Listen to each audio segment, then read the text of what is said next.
I am so excited today to just share my story. Because when I woke up today, I was so excited. I was like, oh my gosh, it's a new year. We're 8 days into the new year. We're not just in a new year, but we're in a leap year. We get an extra day to realize our dreams, to work towards our goals and our visions. And when I woke up today, I was like, not only are we in a new year, not only is it a leap year, but it's a new decade. We're walking into the next 10 years of our life, and we can set the course by what we do today, what we do the next couple of days, what we do for the next year, what we do for the next 2, 3, 4, until the decade ends in 10 years.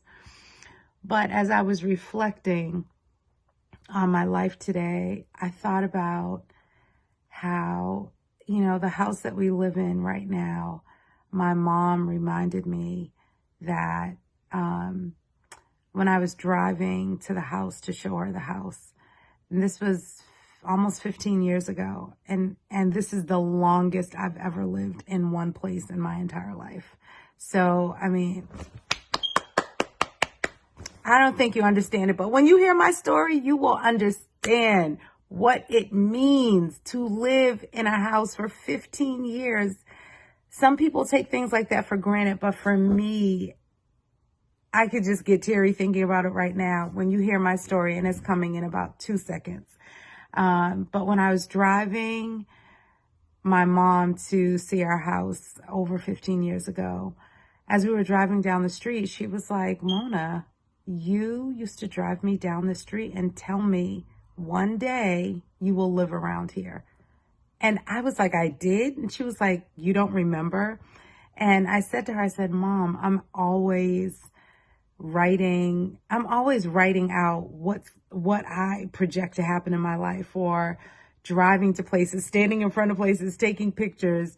I'm always believing for more. I'm always believing for better. I'm always believing in my dreams and my visions and my goals, and not just for myself, but for the people that are watching me, for my family, for my children, for my grandchildren, for my friends. And I just believe that when you live the best possible life that you can live, that your dreams will inspire others, and your motivation will inspire others. Your drive will inspire others. You don't have to be a superstar. You don't have to be Oprah. You don't have to be Beyonce and Jay-Z. You don't have to have millions of dollars, but you can make a difference right where you are today. And it doesn't have to be for millions of people. It could be for one person, or it could be for the multitude. So my mom said, yes, you would drive me around here and you would say, I am going to live around here one day.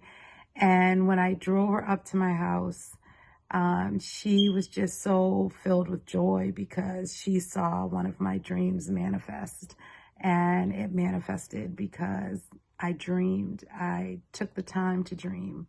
And that's really what I want to encourage someone to do today. Take the time to go somewhere quiet, even if you only have 15 minutes, even if you ride the T in the morning, or you drive into work, and when you get home, just take 10 minutes, sit in your car, put things on your bucket list. Just dream big. There's so many things that I did dream about that, later I really didn't want those things, and that was okay, but it just started the process of dreaming.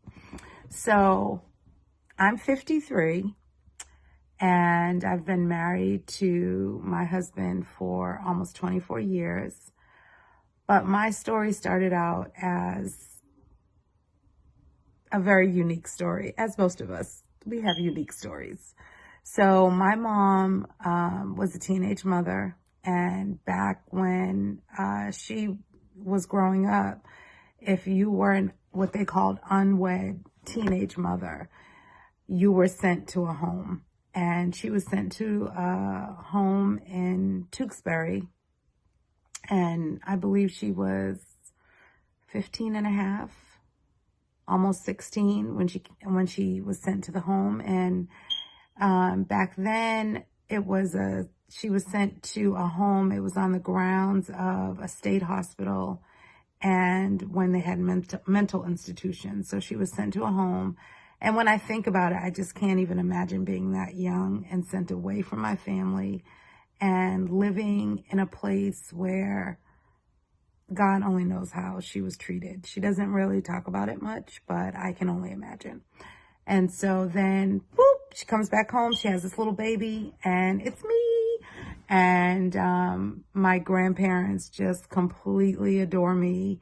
I spent so much time with my grandparents. And so there we have it. Teenage mom gets sent away, gives birth to me. We go back home.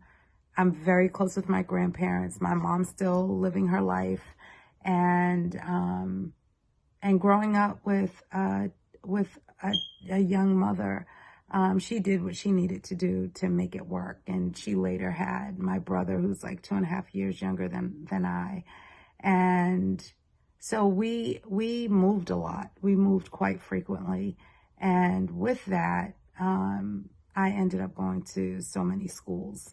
And then at that time, there weren't a lot of Cape Verdeans around. And so my family's Cape Verdean. Well, on my mother's side, my dad rejected me.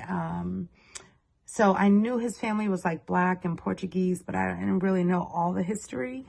And so I had this really long hair. My hair, literally, I could sit on my hair. And so when I went to school, I was kind of like an oddity. I was socialized around adults, so I was always like the teacher's pet. Very, very smart. I was double promoted. When I went to the first grade, they put me up to the second grade. And then I went to Latin. I was starting to act out because I grew up thinking one person was my father and then found out he wasn't. And so that sent me into a quadri and, just a lot of emotional, a lot of emotions around that. But so when that happened to me, I just started acting out in school. I was in Latin at the time. I got kicked out of Latin, sent across the street to English. So then I was like bumped up again. I went from the 8th grade, and then they were like, nope, you have to leave. They sent me to Latin. I was in the 9th grade, but I was so young, and I started hanging out with people in the 11th grade. My gosh, even when I think of that, just mess, okay? So anyway, I'm telling you all of this because I need someone to know that it doesn't matter where your start was. You can make it. You can. I'm a living witness. I'm living proof. So from there, I went through a number of schools until I landed at the school I eventually graduated from, which was Copley Square High. Snowden is what it's called now. And I'm not even sure if Snowden International is still open. But anyway, while I was there, I met an older man and in my senior year of high school. And eventually, I got pregnant. I gave birth at 19 and to my daughter. And then eventually married him, and he was emotionally, physically, and verbally abusive, and later died of a drug overdose. And a couple of years later, I met my husband. I had started going to church and gave my life to the kingdom, found God, found Jesus, found Christ, and was converted and just started living a different life, and God was just amazing in all of that. And eventually, here we're almost 24 years married, and now you see why living in a house for 14 years is pretty amazing to me. When we got married, we started investing in real estate, so we moved a little bit when we got married. Moved out of state for a short time, came back. And so I'm saying all that to say that, my writing out, it wasn't called a bucket list then. It was just kind of writing out my dreams or, writing out my visions and goals and what I wanted in life. And what I thought to do. I was influenced. There was a place called the Asuelos House that was such an amazing place for me to go as a young girl. I always had great mentors, people that poured into my life and allowed me to dream. One of my mentors, Robin Johnson, lived across the street from me. She was a designer, had gone to Paris. She instilled the dream in me to go to Paris. So I always had these great, amazing people. My mom, my grandmother, entrepreneurs, very hardworking Cape Verdean women. And so I just woke up today and I said, I want to share my story, a little bit of it. That was just real quick. My husband and I, we have gone through a lot. And the people who know us, they know just less than 6 years ago, we were raising our grandchildren because our daughter was addicted to opiates and we just didn't even know if she'd make it, to be honest with you. And so, to survive that is just a miracle in itself. And for our kids to be reunited with her is just a miracle. And so it makes me teary every time I talk about it. And then my husband and I, we also struggled with trying to have children. And we finally had our son, and he was born in the car. Story for another day. But you can imagine, you do all of this work to finally get pregnant, and then you're giving birth in a car, and it's frightening because when he came out, he didn't make any noise, and he was blue, and it was just, what an experience. But anyway, I have overcome, and I just wanted to encourage someone today. It doesn't matter where you start, but you just have to keep hope alive. If you keep hope alive and get around people that are positive, that are cheering you on, there's always going to be the naysayers, but you just have to get away from them. And I'm telling you, this is a leap year. It's a new decade. It's a decade of declaration. I declared that I would live in the neighborhood that I live in right now. And I didn't even realize what I was doing, but I was always such a big dreamer. And I just want to encourage someone. I know this is long, but there's going to be one person that listens to this, and they're going to say, that woman made it, I can make it. And I'm telling you, it is possible to achieve your dreams, but you have to stay focused, stay encouraged, stay positive, take one day at a time, and